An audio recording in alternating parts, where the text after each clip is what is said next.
Om Vasudeva Sutam Devam Kamsachanuramardanam Devaki Paramanannam Krishnam Bande Jagadgurum. Om Shanti, Shanti, Shanti. We salute Bhagavan Sri Krishna, the son of Vasudeva, the destroyer of the demons Kamsa and Chanura, the darling of the mother Devaki, and the Guru of the world. We salute him again and again. Om peace, peace, peace. So we are reading Bhagavatam and we are on page 363 and chapter 12, fourth book, chapter 12, verse number 41, we start today.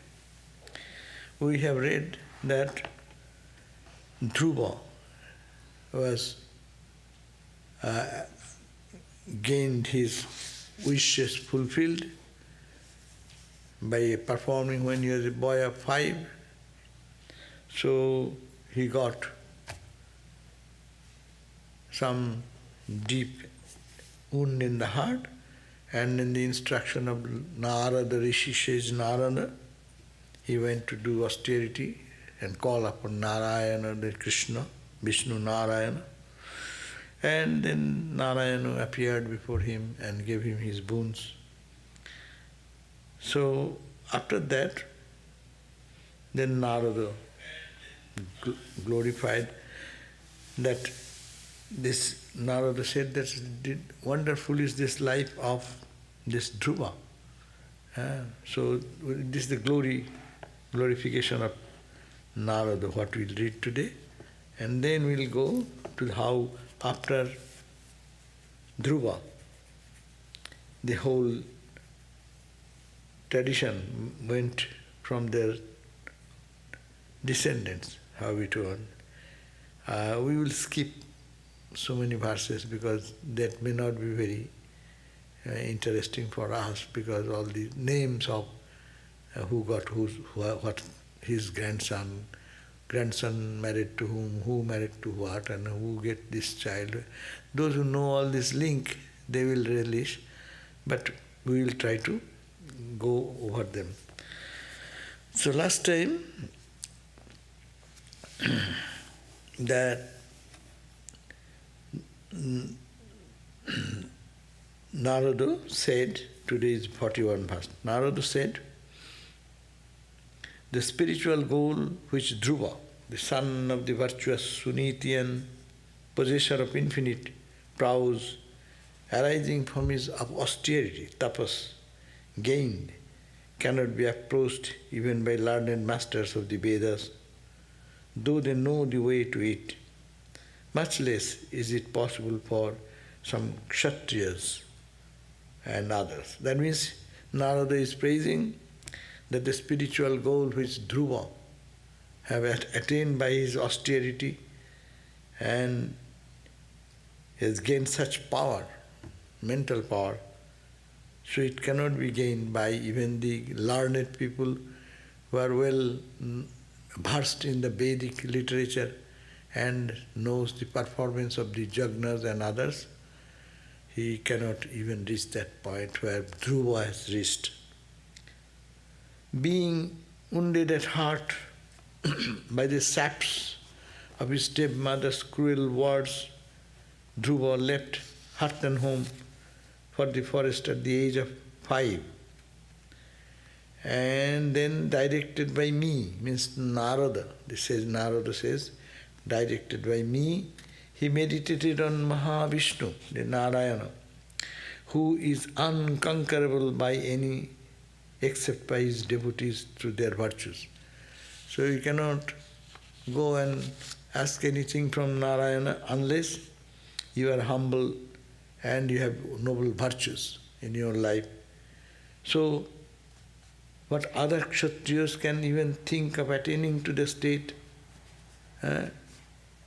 What the other Kshatriyas, other kings and their descendants can even think of attaining to the state which is attained by the boy Dhruva, even in a several lifetime.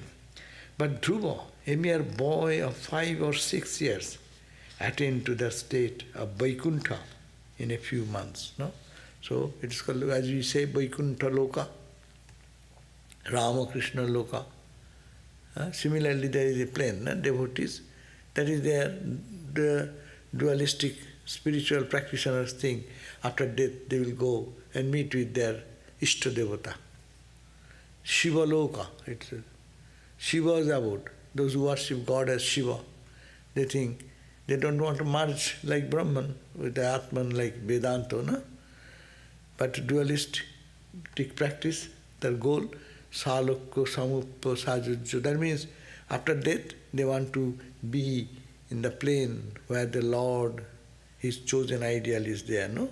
Then you will interact with Him, you will see Him, you get His darshan, try to serve Him. So all these different modes He can worship. So after death, they will go to that plane only.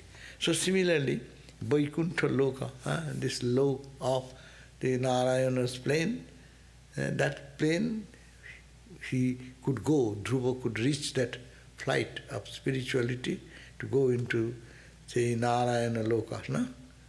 Vishnu Loka. So, what a good fortune, even other great warriors or kings doing so much austerity, etc., they cannot reach that flight.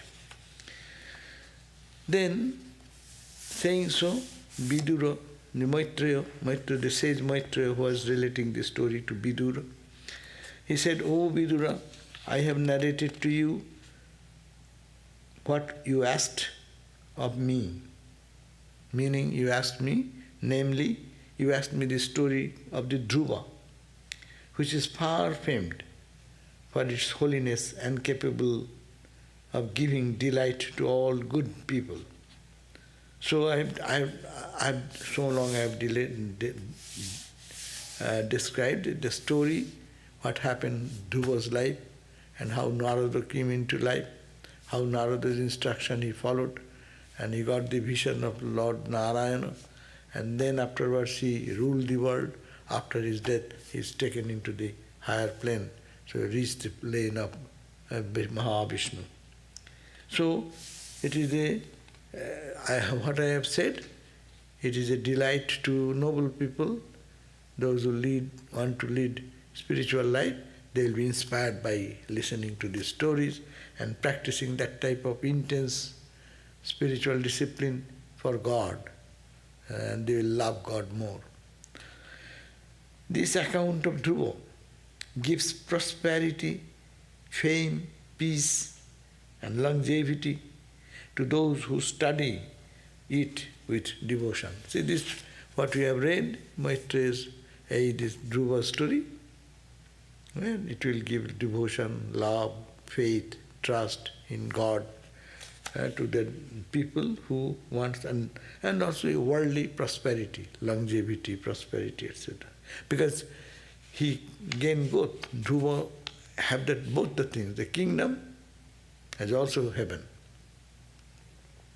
So in this plane, wealth, prosperity, name, fame, power you can also get. And after death also you can get heaven. Or you can get the vision not to come back again. So that gives the inspiration to all types of spiritual seekers. It is also an eradicator of sin, this type of austerity, what Narada, what is called the Dhruva did. It eradicates all the sins of people, a means to heaven, a bestower of the state of Dhruva, the firm state that is not lost. Dhruva also means another thing, a firm state.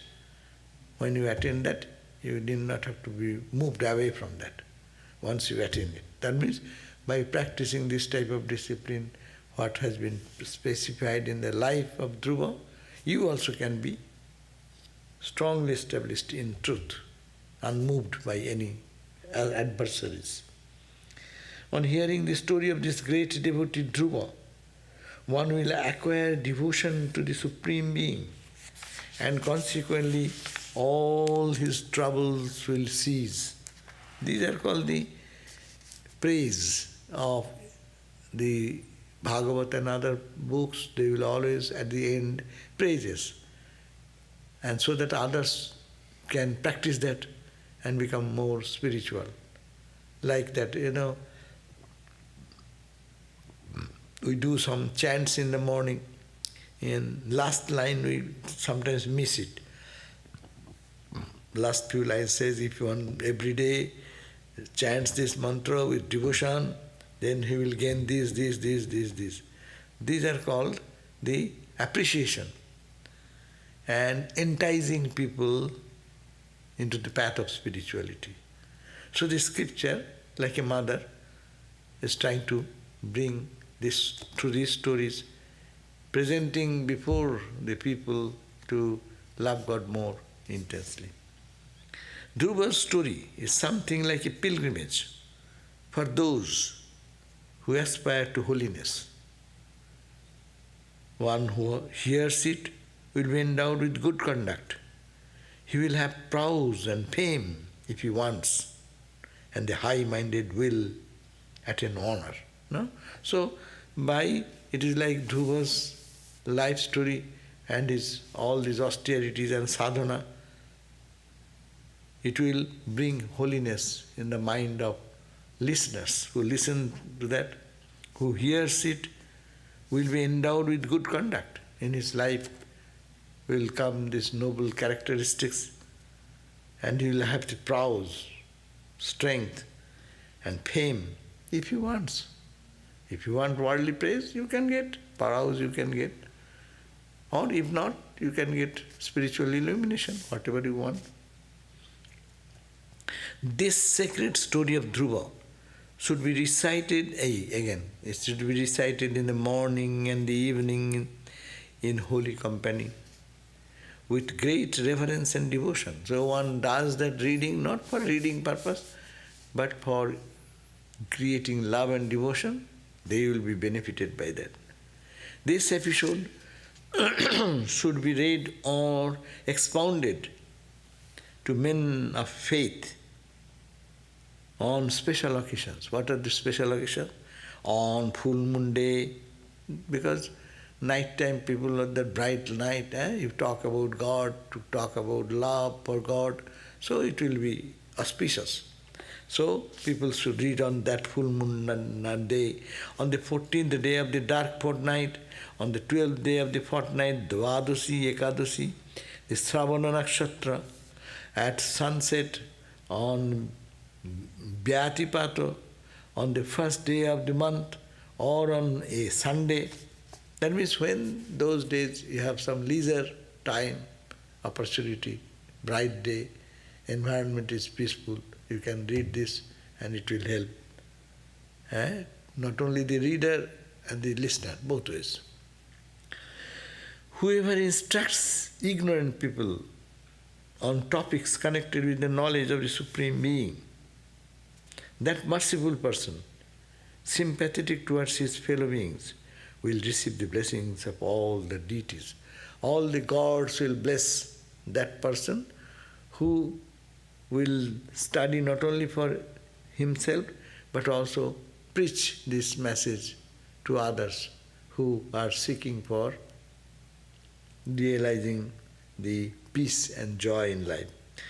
O Vidura, I have now finished narrating to you the famous story of the holy Dhruva, who left his toys, his mother and home as a mere boy of 5, and wholeheartedly sought shelter in Mahavishnu. So, this is the end of that chapter. Now,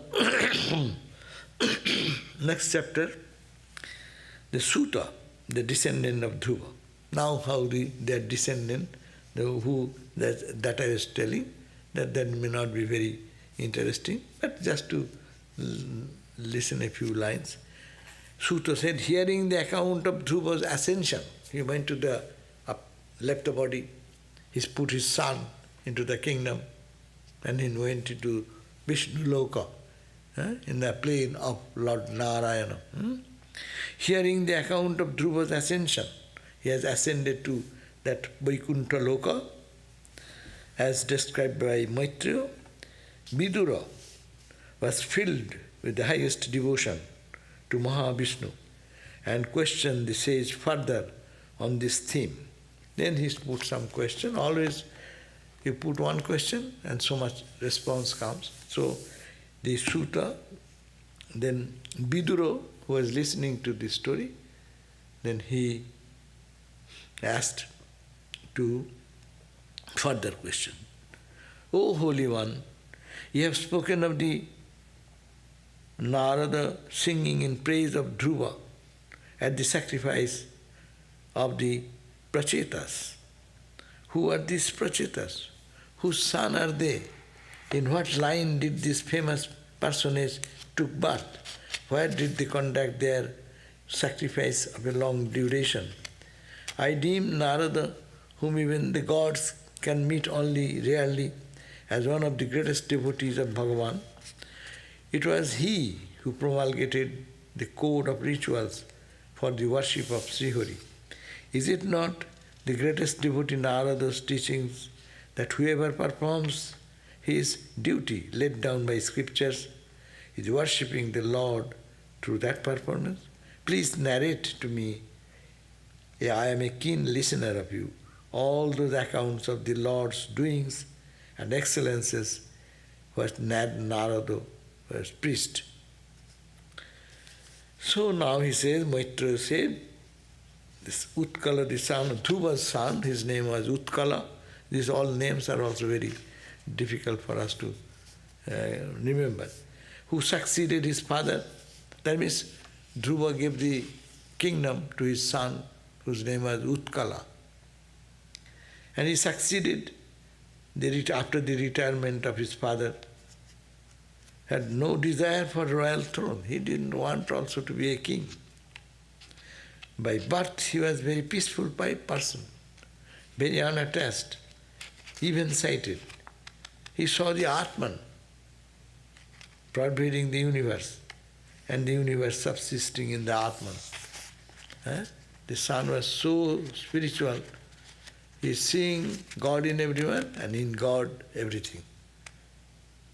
In everything God and God in God everything. That's why he saw Atman pervading the universe and the universe subsisting in the Atman. He perceived Brahman as sole existence, which is peaceful, non-dual, conscious bliss and all-pervading, and himself as none other than he, the Atman. So, before getting anything, he had established himself, seeing God everywhere, and thinking, I am that experience. So he's standing on that. The verse number 10.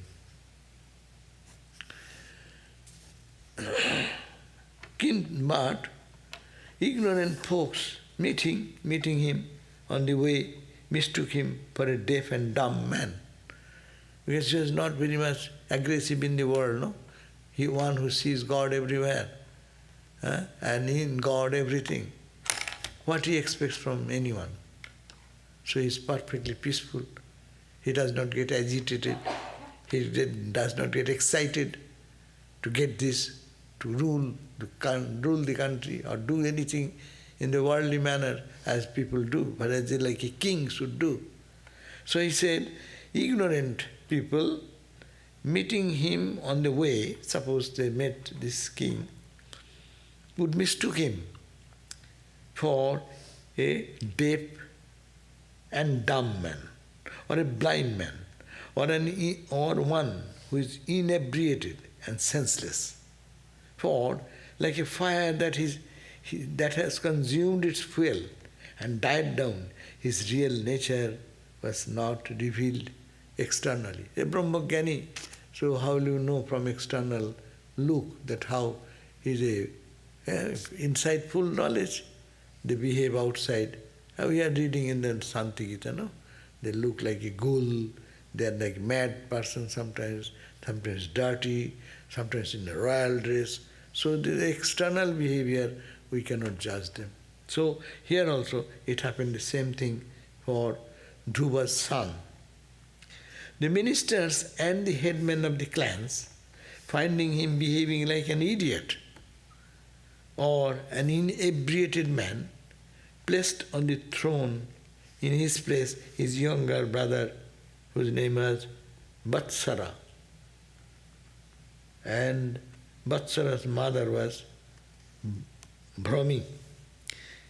So Vatsara's principal consort gave birth to 6 sons, like that. Of these, the 2, then again it's so much complicated, so much birth and death and children. Their names were Puru, Kutsa, Tadito, etc., etc. Of these, Ulmuka had by his wife Puskarini, and so many lineage of how many are born in that dynasty that has been given. Now Vidura said, how is it that so high-souled, pious, devoted and noble king happened to get such a son who is cruel? There's another birth of one child, he is very cruel. So, is a cruelty. Vena, Anga's wife Sunita, gave birth to a son called Vena, who turned out to be extremely cruel and by nature. Utterly disappointed by his son Vena's conduct, the king absconded from his palace. The son was so arrogant, and his father was tried to escape from him and left. So, oh dear one, because of his cruelty, Vena was struck dead by the thunderbolt of the curse of the sages. The sages, he was misbehaving, so this Vena, he was being cursed by the sages. The sages then churned the right arm of the dead Vena. With the death of Vena, the land became without ruling. So when he was a violent king, and when he died, and there is no posterity to look after the kingdom, and then what happened? With the death of Vena, the land became without a ruling authority. Anarchy led to the oppression of the people by thieves and other unsocial elements. So when the sages churned the right arm of Vena, out came from it a partial incarnation of Mahavishnu known as Prithu. So these are all stories. So one great soul was born out of that, Prithu, who was the first of kings. Now the pious king performed the great Ashwamedha sacrifice, but none of the gods presented themselves there, though invoked by sages. And I am not going all this sacrificial assembly, what they did. So we are just skipping some of the verses.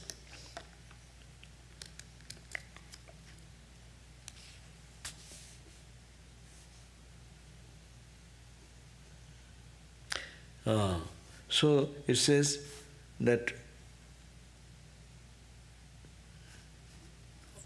Anga got fight with whom I am leaving. So the child from the first followed in the footsteps of his maternal grandfather Mrityu, death, who represented Adharma.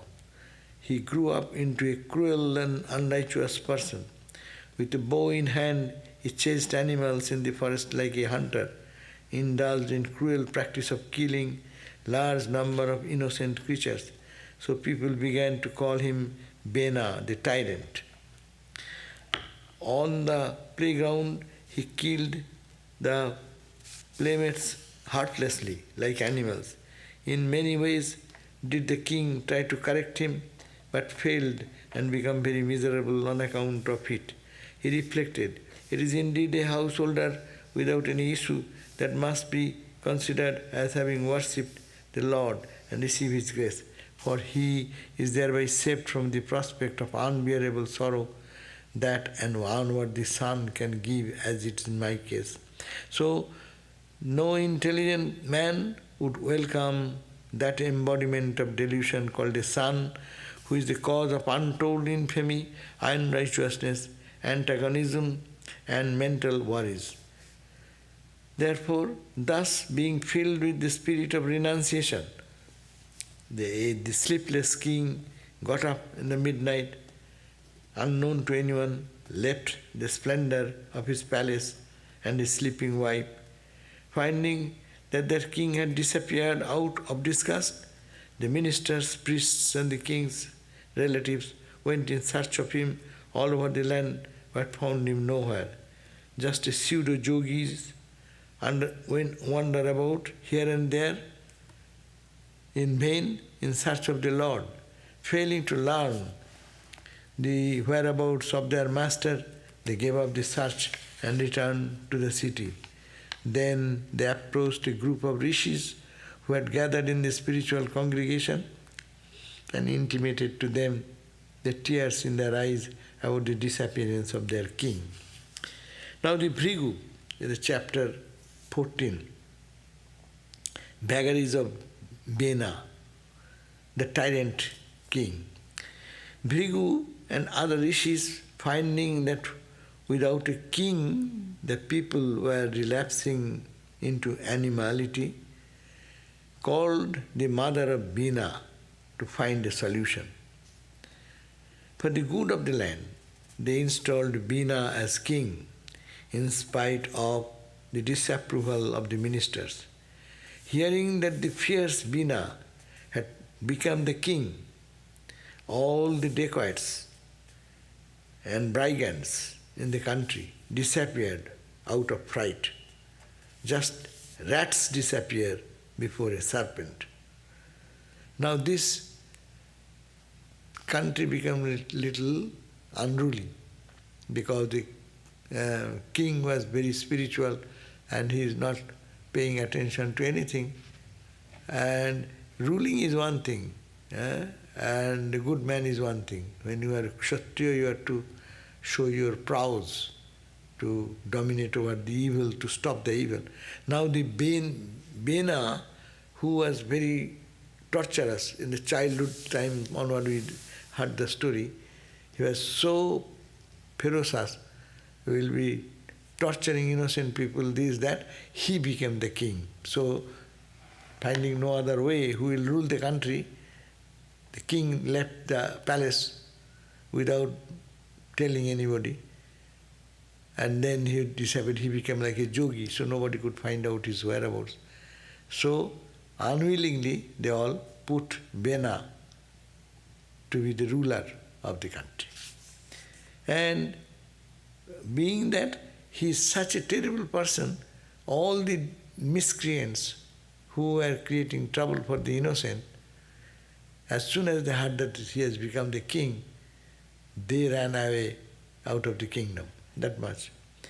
Being king, all the dacoits, brigands in the country disappeared out of fright, just as rats disappear before a snake. After being enthroned, Vena considered himself endowed with the powers of all the guardian deities. So becoming externally conceited and proud, he began to insult even holy men. Naturally his nature. He started ignoring the holy people and insulting the sages and saints. Even holy men and women of great status, he tried to insult them. Blind with pride and without any self-restraint, he travelled all over the world in his chariot, spreading terror everywhere, like an elephant freed from the hook. With a beating of drum he announced, O Brahmanas, you shall henceforth perform no sacrifices. You shall not give gifts, nor shall you offer oblation in the fire. Thus he forbade all acts of piety. So he became the king, and he very killed people and torturing people, insulting the sages and saints. It is the grandson, probably, of Dhruva, Dhruva's grandson maybe. So, and he gave a fatwa, we can say. Fatwa means declaration.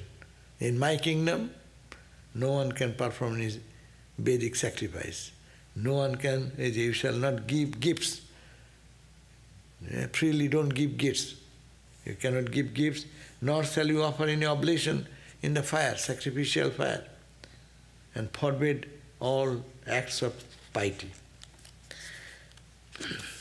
Now, seeing this wickedness of Vena, this king, new king, the misery that befell in the society, consequently, many great sages then assembled out of piety for the world and deliberated thus. Then the holy people then sat together, what to do? This is the type of king now ruling, and all the innocent good people are being tortured and punished, and no sacrificial fire is going on, it is forbidden, you cannot chant the name of God, you cannot do any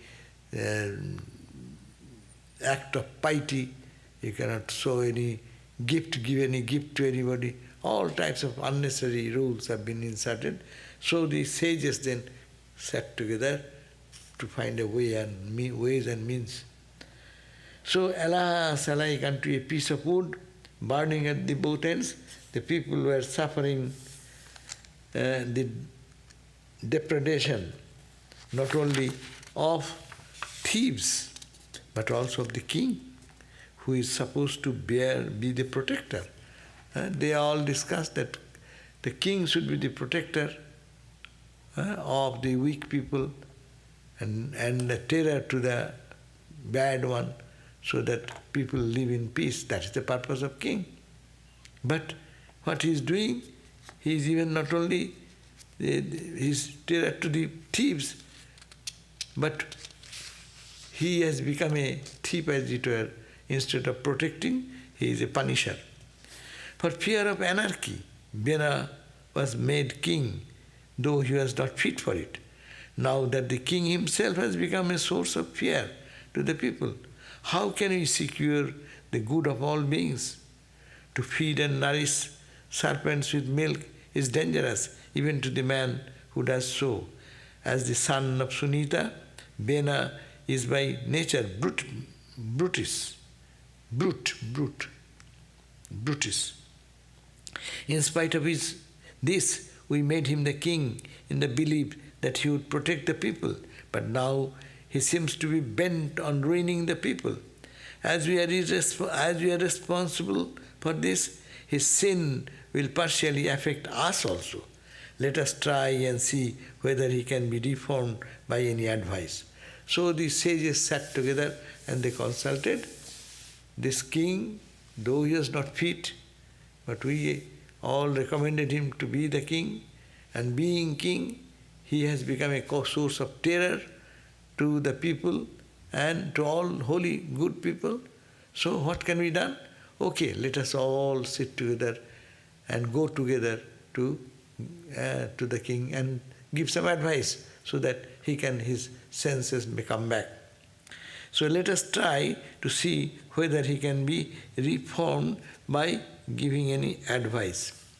We installed him on the throne, knowing the wicked turn of his nature, the unrighteous man that he is. He may reject the good and reasonable advice that we want to give him. In that case, the second, first I will go and request him that this is the good thing, the society is suffering because of you, so you should not do all this. But if he does not listen, then we want to give him. In that case, he can reject it, then in that case we shall burn him up by our spiritual power, yogic power. We will create such power, combined power of all the sages.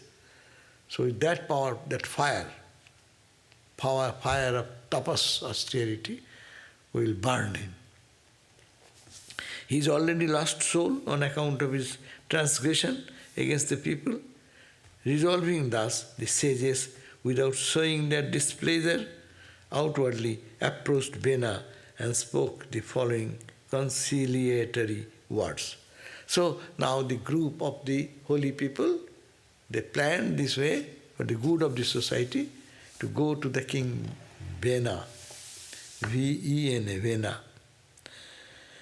And the sages went and said, "O great king," and pleasing him so that he can listen to the advice. "Please listen attentively to what we want to communicate to you. By so doing, you will gain longevity, prosperity, fame and strength. The righteous actions that men do by word, mind, body, intellect, enable to attain to the joys of heavenly regions if they are prompted by desires, and to the eternal state of mukti if they are without desire." So, righteous action, what you do through your word, body, mind, emotion, etc., that will be enable, anyone doing such thing will enable them to attain to the joys in heaven.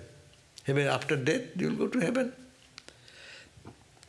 And the regions, as you desire, you will go reach that type of plane. And if you will attain eternal liberation, mukti, if you have no desire, if you say, "I don't want anything, oh Lord, I want you," then you will be freed. So you can get both. If you want to have pleasures and joys of life, after death also you go to heaven and enjoy that. And if you want with desire, I desire this, that's why you go to that plane. If you don't desire, I don't desire anything, I don't have any expectation, I want you, O Lord, then you will be freed from all bondage. So these are the two ways. O brave one is O Vena, it is addressed to Vena. O brave one, may you not be devoid of virtue dharma, which is reflected in the people's welfare.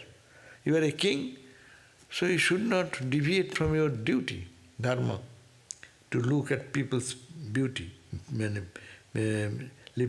people's protection, welfare. Good fortune deserts a king who is not righteous. So this is the rule, that all the glories and all things they lose if they don't perform their duties. So you are a king, your duty is to perform such thing, righteous action. A king will attain to joy in this world and the next if he protects the subjects from oppressive officers and thieves. That means the ideal king's duty, no? If the king is a king, attain to joy, he becomes joyful in this world and after death in the heaven. What happened? If the king protects its subjects from oppression, oppressive officers, thieves, and collects taxes in accordance with the scriptural law. Don't pressurize the poor people and make them life miserable by taxation. So these are the duties of, actually in this way they are giving an ideal condition how a state should be run, politically very good administrator, good kings. In whatever countries people worship the Lord through the conscientious discharge of the duties accruing to them as set forth in the sacred law, Varnashrama Dharma, with the rulers of such countries, who thus enforces his commandments, the Lord, who is the creator of all being, will be highly pleased. So if you do, God, Lord, who have made you the king, He will be very pleased to you. If He, the master of the divinities that control the destiny of this world, is pleased with one, there is nothing that one cannot gain. It is truth. If God, the Lord, who have created this universe, master of all divinities that control the destiny of everyone, God controls the destiny of everyone. So, if you can please Him by performing your kingly duties, then there is nothing that one can attain it. You will attain everything what is auspicious. All the worlds and their protections, they make offering unto Him. You should encourage those of your subjects who perform for your prosperity various kinds of jagnas in honor of Him who is the master of the worlds and their presiding deities. You stopped. He is not saying you have stopped. He says, stop this jagnas, but you know you will go to heaven. So allow them and inspire them to start their jagna and other spiritual practices, so that by that God will be pleased upon you and you will go to heaven after death. And who is of the form of all Vedas? God, who is the form of all Vedas, of all the articles and sacrifices and all austerities. On account of the jagnas that the twice born in your territories perform, the Supreme Hari, the Lord, will be pleased. And He being pleased, all the various gods, all the various devas, only who are the parts of Hari. The Lord is the sum total. You are worshipping fire god, air god, wind god, no? So, all will be propitious. If God is propitiated, all is attendance, no? If you go to, if the king comes, you need not have to invite his powerful army leaders. All will come. Because if you go to lower officer, higher officer will not come. But if the higher officer comes, then all lower officer will be following you, round you. Who are only parts of Puri will also be pleased, and they will bestow all prosperity on you and your country. On no account should these devas be outraged. Vena's insolent reply and death. Vena replied. All this advice was given by the group of holy people to do good to the country. They assembled and first part they have performed. They gave this advice that in your country you are a great responsible person. You should help the people who are in distress. You should take care of them, and God will be pleased then. Then you can go to heaven if you desire so. If you don't desire, then you can be liberated here. All this advice is given, and you should also, all jagnas bring all oblation to God, different gods and goddesses. In our home of fire, if you observe, we say this one offering, this Swaha, Shiva, Durga, Kali, all this we offer Swaha, Swaha, Swaha, no? Adityadi, Navagrahebho, Swaha. So all the gods and goddesses, presiding gods and goddesses of the solar system, of the creative system, we offer oblation. So by that oblation, the gods become pleased, and gods become pleased means your path of future joy will be opened up. You will be going to heaven. But whatever he praised and gave advice, now the Vena's insolent reply and death. So Vena was, as you know, crookedness does not go away. That's why it is said, Holy Mother didn't say much to anybody, because its nature, inherent nature, does not go away. That's the point. So those people who are really committing so much terror for the society even today, you go and give good advice, what you'll get in return? They will slap you back. And they will kill you, even if you want to say something. So here, Vena replied, it is a pity that you mistake your own vice to be a virtue. For overlooking me, the king, from whom you derive your livelihood, you go after another master.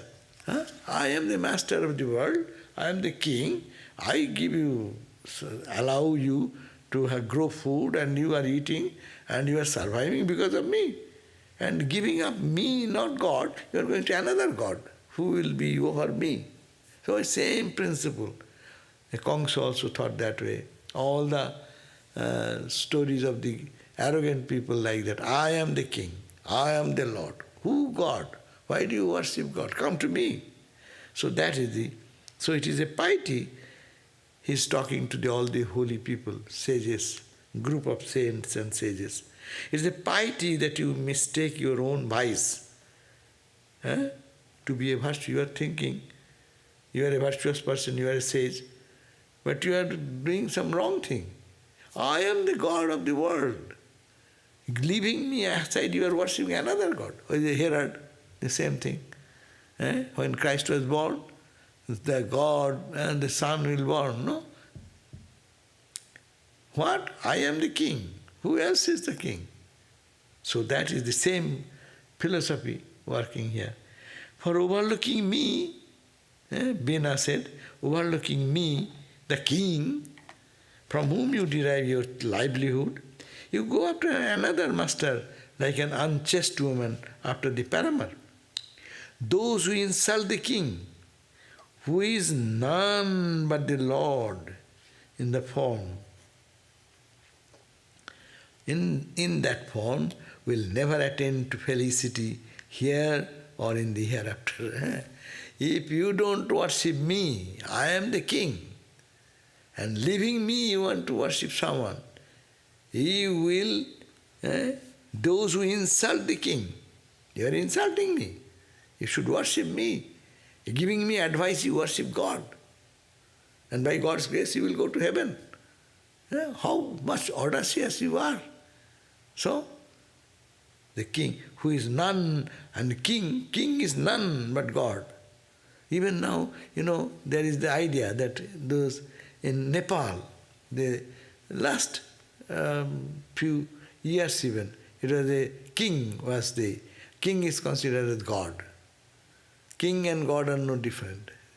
That was the principle injected into the society. And that's the one last Hindu king, is it not?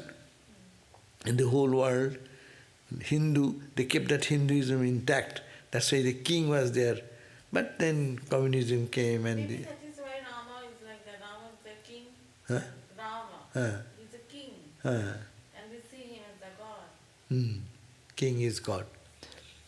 So it was for a long time in the history, the kings ruled the subjects, and that king was considered to be living God. Those who insult the king, who is none but the Lord in that form, will never attain to felicity here or in the hereafter. Who is the Jagna Purusha, the Lord worshipped through all Jagnas, to whom you direct your devotion as harlots do towards the lovers. In the king is present all the devas like Vishnu, Shiva, Brahma, Indra, Soma, Agni, Varuna, and all others who are supposed to bless and punish mortals. No? In king, all the gods are there. You propitiate me, all the gods will be propitiated. In me, that means he's saying that the king, in the king is present all the devas. What are the devas? Like Vishnu, Shiva, Brahma, Vishnu, Maheshwara, no? Creator God, sustainer God, Indra God, Soma God, fire God, here, god of rain, all reside in me. I am the king. Giving me off, you are asking to worship some other god? In fact, the king is the embodiment of all the devas. Therefore, O Brahmanas, without further ado, offer your worship to me, the king. Pay my taxes without stinginess. You are all subjects of me. You are thinking you are sages, you are rishis. Pay my taxes more. And don't be stingy to pay what I owe you. Who is there to be adored other than myself?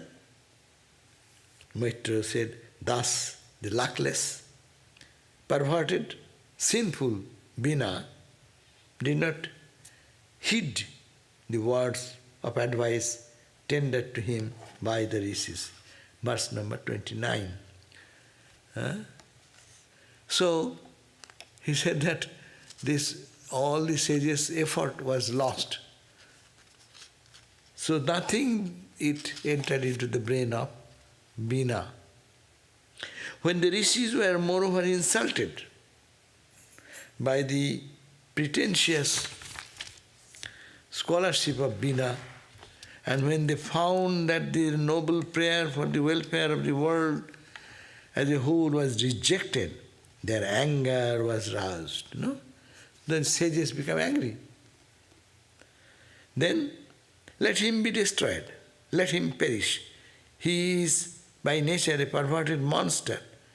Let him live. Let him live. To let him live is to allow the worlds to be reduced to ashes. An evil person like him deserves not to sit on the throne. For see how shamelessly he insults even Maha Vishnu, the object of Lord of the worship. Who else but this Vena, this perverted fellow, would indulge in such derogatory words against the Lord, by whose blessings he has attained such prosperity? The rishis, who was now resolved to destroy him, expressed their anger manifestly, and by utterance of the mantra, Hum, killed him. Bas. Hum mantra, hum. Hum means destroyed. Bija mantra, hum. So the rishis got angry, being insulted like that, and the Lord Narayana is insulted. So seeing that, they angrily said, hum, because their austerity, and they destroyed their anger manifested, and by the utterance of mantra hum, killed him, who was already all but dead, owing to his traducing the Supreme Lord. Now, churning of Vena's body. After the rishis had departed to their ashramites, Sunita, the sorrow-stricken mother of Vena, had his dead body preserved with the help of mantras and embalming agents. Meanwhile, the rishis, after taking their bath in the Saraswati river, performing their offerings of the sacred fire, were seated on the river bank and discussing spiritual matters. Noting many portents indicative of misfortune for the land at large, they began to question among themselves whether there was no way of protecting the land, now bereft of the ruler from the depredation of the thieves and outlaws. While the rishis were thus deliberating, they noticed cloud of dust rising at some distance, an evidence of the robbers who were running and looting all over the land. So he killed this, thinking it will bring good, but he was a terror for even evil people, for good people also. But evil people were all out. All the people, gang and dacoits and all, they are all gone, fled the country, but now they are coming back again. When they are caused to be king, to rule the land, persons bent on robbery and murder had commented to afflict it. Plunder became the order of the day, and the country grew weak due to the lack of law enforcing authority. Though aware of the harm of the world that would result from this anarchy, and though they had the power to remedy it, they did nothing at first. A Brahmana might be even cited and calm in disposition, but if he cannot sympathize with the afflicted, all the merits of his austerity comes to naught like a water kept in the broken pot. The line of Rajarsi Anga did not deserve to be extinct, for it had produced many great and devoted kings of the past. Thinking of this, the rishis churned the thigh of the dead Vena, whereupon a dwarfish person, a dwarf-like person came out, and he was black like a crow. All the parts of his body, including his arm and legs, were short. His jaws were broad, his nose was flat, his eyes were red, and his hair coppery. He approached and made obeisance to the rishis and asked him that what they expected him to do. They told him, Nishida, sit down. So he became Nishada, or the progenitor of the forest tribe. As the dwarf was born heir to all the sins of Vena, his descendants became an uncivilized tribe wandering into hills of the forest. So here ends this chapter, 14th chapter. So lastly what happened? Now the king, the Vena, the son of grandson of what is called the Dhruva, was killed, and then again all these evil forces came up, and they what to do? Then they again the line of the Rajasya Angara, they didn't. So from the thigh of the departed, the thinking of this rishis churned the thigh of the dead Vena, and whereupon one person arised. It's all yogic power. One dwarf-like person generated, and that all their body become black, and the parts of the body, including arms, legs, were very short, jaws were broad, his nose was flat, his eyes were red, and his hair was coppery. Then he approached and made obeisance to the sages, and bowed down to the sages, asked them what they expect of him. He told him, Nishida, sit down. So he became Nishada. As the dwarf was born to the heir of the Vena, that means in the lineage of that kingdom, then there was born this Nishada. Nishada means those who were forest dwellers, at a different clan of people. So a dwarf was born heir to all the sins of Vena, and they are just outcasted. So his descendants became an uncivilized tribe wandering in the hills and forest. So Vena's end result is that their whole, the descendant were driven away from the mainland. So we have, here we end here today, but we have read how many pages?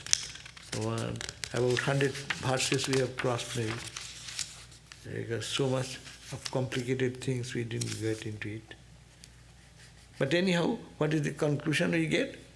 That the king, the world always changes. Good never prevails. Good, after good, bad comes. Bad comes, good comes, no? This cycle, it continues. Dhruva was such a person, after his son became such. and he was not to be put into the kingdom, but he was forced to be put into kingdom. And then when he was put into the kingdom, he became unruly and then tried to insult the sages and saints and good people to give them punishment, and the evil people, they get more hand, taxation of the subjects, all this happened. So that is the very sad thing. But it goes on like that.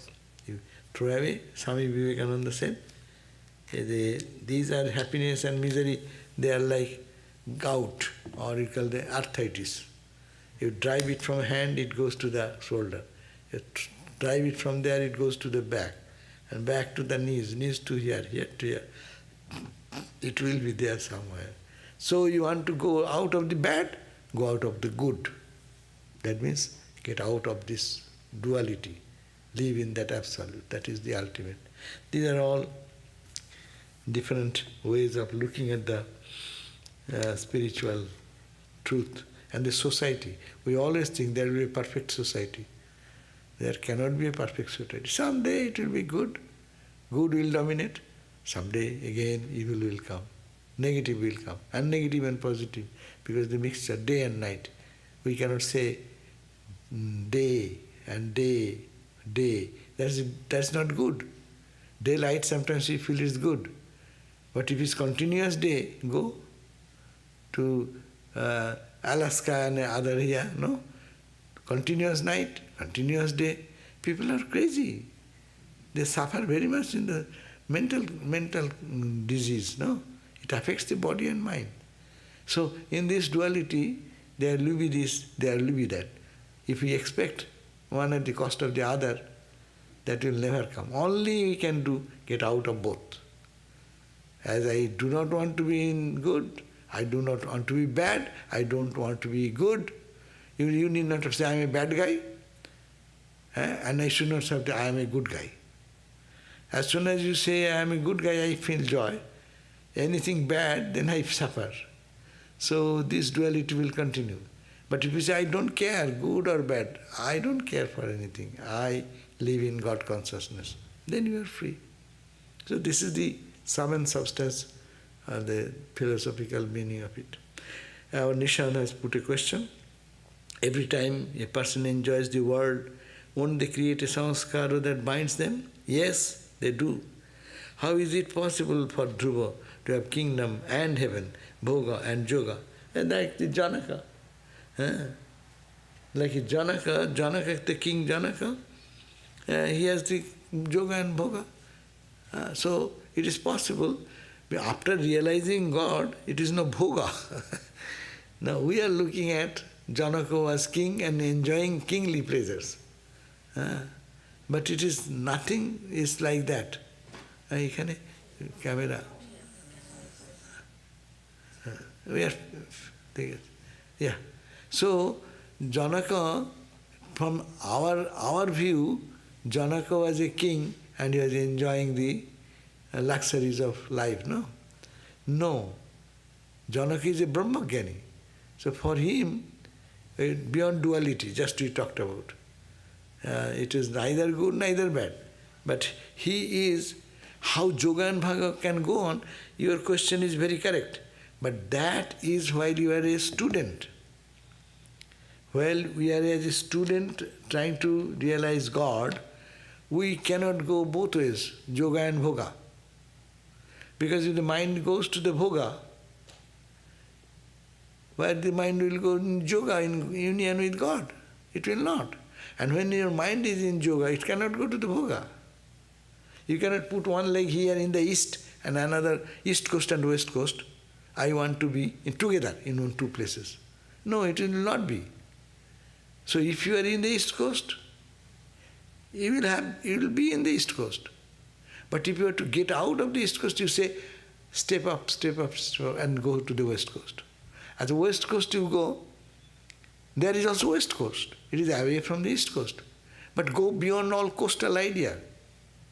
Then where to go, where to come? So two things should not be compromised. One is a sadhaka period, another is the siddha period. Sadhaka is the student period, say two people remain in the school. One student, sadhaka. One professor, the same school, same classroom. In the same classroom, student is sitting and teacher is also sitting. Are they same? One is ignorant, another has crossed this ignorance and passed it, and he is now teaching how to get out of the ignorance. So, ignorance is the problem. So, here, when we are in ignorant stage, in our present state, we will have to give up the bad to go for the good. And for us, it is enjoyment. I should not focus on that. It will be a barrier for my spiritual growth. So I will try to focus on God more. And less by less, the world, ultimately I will be plunged into God, and still my mind will go this way. And when you just dive deep into the ocean of love and consciousness, then what will happen? Then the world will vanish. For him, he is a king, or he is a the homeless. No matter for him, because he does not think the wealth as wealth and poverty as poverty. So this is the point. Was Janagraja really enjoying the palatial delights? No. We see that he is enjoying, as it were, like being a king, But appearance, that's why we read in the Santi Gita so much. That you cannot classify the Brahmagyanis in any external behavior, whether there is sitting in a royal dress or in a beggar's dress, or in smeared with ashes, or in the matted lock, or seven-headed. You cannot understand anything by that external. So yes, Janaka really enjoying the palatial delights, or was simply making a show of that and participating externally? Yeah, participating externally. Not externally. So long you are in the mind is functioning. They are detached. Your body and mind. We are now isolated, associated with by body, mind and Atman, all mixed together. And then when they do, they discard the body and mind from their own personality, understanding. They live in the consciousness. They see the body is eating. Body is sitting in luxury, in a good throne. Body is having sumptuous meal. But I untouched, that knowledge. And then another question. Foundation of Hinduism is caste system.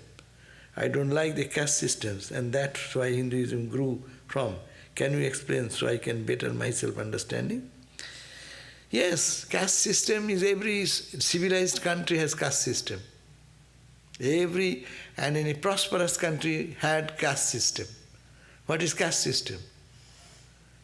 Gita suggests what is caste? Guna karma vibhagasa. Chatur varnang maya srishtam, Gita says, I have created 4 castes, Brahman, Kshatriya, Vaishya, Shudra. Brahmin, warrior group, business class and working group. In a society, every society functions in these 4 areas. There are intellectual level people, there are people who are warrior type, protection, police department, military department. Without that, your country will be looted tomorrow. Take out the police from the freeway, see what happens tomorrow. Most civilized country, America, but take out the police, see what happens. So Kshatriya is not bad. But police's son will be a police, that is bad. His son may not have the tendency. His tendency is maybe business. He will do good in business. Forcing him to be a police officer or an army officer is a wrong thing. But that's why if you have the quality, your tendency is that you will succeed. Let it be disciplined. You have muscle and you want to have fighting skill. Okay, let you learn that fighting skill to protect the innocent. So your same karma, by your own Kshatriya attitude, you are realizing God. So you are a Brahmin. Yes. Brahmin means You think of Brahman, you think of lofty thought, God. You preach, talk to people about God, live godly life, and that is your pleasure. Spontaneously, you are adept in studying scriptures and things. It's very natural for you. But if that person is a day, you will have to go for fighting. What will happen? You are not. You will be a failure there, and you will make a ruin. The whole society will suffer for that. So ideal society is that 4 castes will be there: Brahman, Kshatriya, Vaishya, Shudra. Brahmin equality, Deva, Dija, Guru, Pragya. The Gita has defined. Devata, the Brahminic action will be, they will be worshipping gods and goddesses, Deva. Dija, the honorable people, they respect the honorable people, study the scriptures, lead a pure life, of celibacy, purity, and that is called Brahmana, Brahminic quality.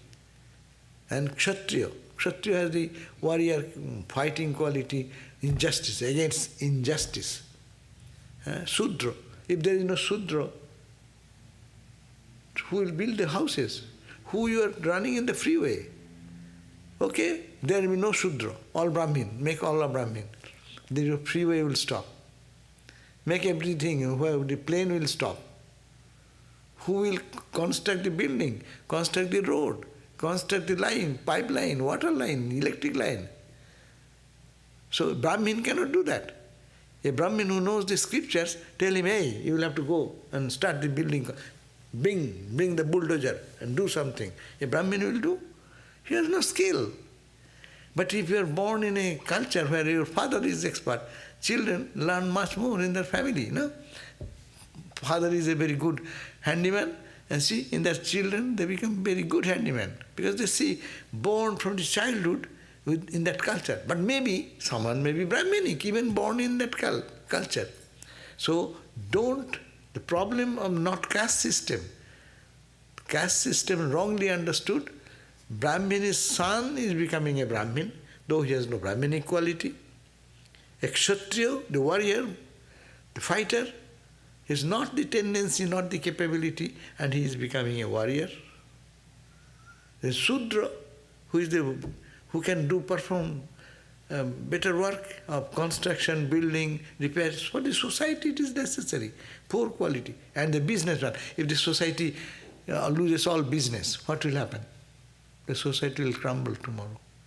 So, our Gita suggests, scripture suggests that caste system is not the problem. Problem is that you are making just Brahmin son, Brahmin.